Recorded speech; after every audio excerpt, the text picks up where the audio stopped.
व्यक्ति का जन्म इस संसार में अलग अलग रूपों को देखने के लिए हुआ था, लेकिन संसार में आकर उसने कुछ ऐसा देखा कि अब उसे किसी की आवश्यकता ही नहीं रही। इसी पर संत कबीरदास जी का यह दोहा है, आया था संसार में देसन को बहुरूप, कहे कबीरा संत ही पड़ी गया नजरी अनूप। इस दोहे का शब्दार्थ है, आया था संसार में देसन को बहुरूप, मतलब उसका जन्म संसार के विविध रूपों को देखने के लिए हुआ था।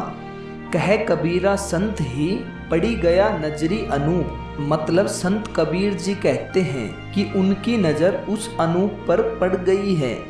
इस दोहे का भावार्थ है, संत कबीरदास जी कहते हैं कि उसका जन्म इस संसार में विविध रूपों को देखने के लिए हुआ था। संसार में आकर साधक ने देखा कि पूर्ण ब्रह्म के उसको दर्शन हो गए हैं, अब उसे किसी की आवश्यकता शेष नहीं रही है।